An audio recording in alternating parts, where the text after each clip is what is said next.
Exercise 3 and 4. Get ready. Start.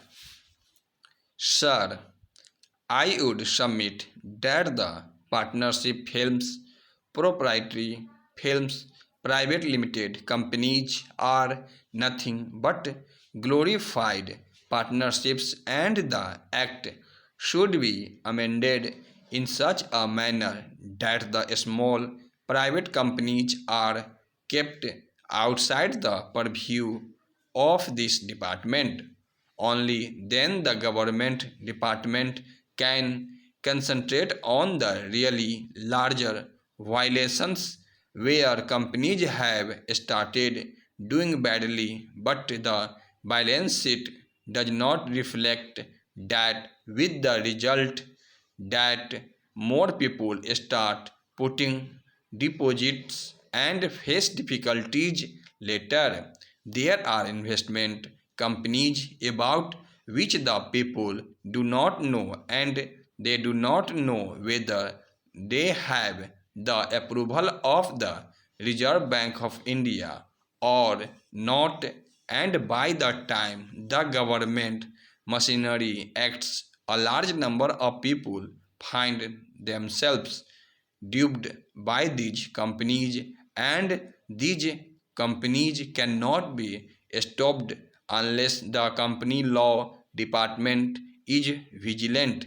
But I submit that the company law department cannot be vigilant in the present system, because the present system is conducive to the harassment of the small man, and I find nothing in this amending bill which either disciplines these companies or stops the harassment of the small men or encourages the medium entrepreneur. Therefore, this bill should be rejected, and my submission to the minister through you is that if now this is referred to a select committee, at least all those of us who are interested in it can give specific suggestions. The objective is quite clear. The government wants to rationalize the whole thing. The government wants to make the Companies Act effective, and the social objectives of the government are shared by all of us, and there is no dispute about it. But look at the provision regarding abridging the balance sheet, giving less information to the shareholders on the accounts. Why should the annual report contain, according to this bill, information on conservation of energy and technology observation? Are small investors interested in these subjects at all now? Will he even understand it? It is highly technical. I am sorry. I have been in business for a long time, and technology absorption is something which I have not been able to absorb at all. So I do not know how a layman will understand that.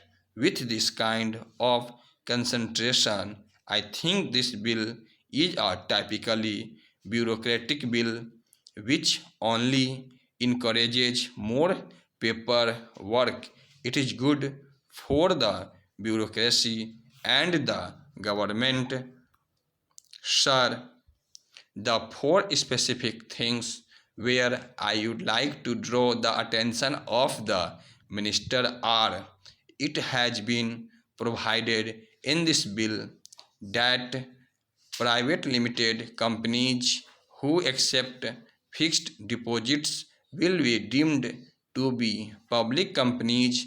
Now I see an amendment has come that this will not apply to companies getting deposits from relatives, but I venture to say that there are small family companies which can raise deposits from their own friends and associates.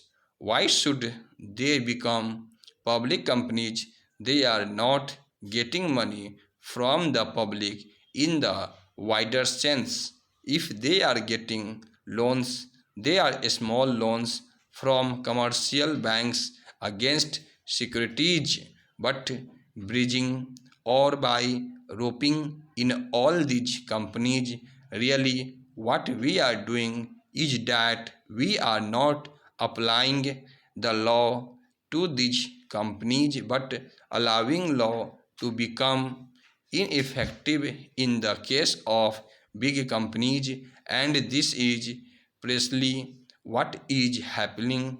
For instance, in Mumbai or Calcutta, there are big corporations, companies which deserve to be closely monitored whether they are following the Companies Act or not. This cannot be done.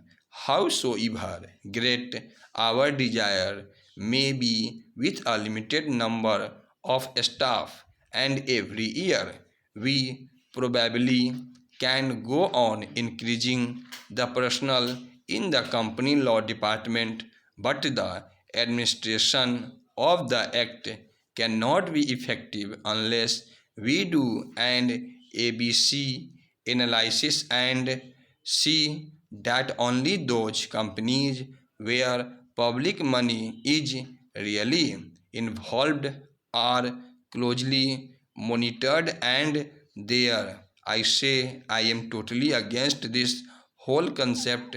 There we go on providing penalty for infringing penalty should and as a deterrent.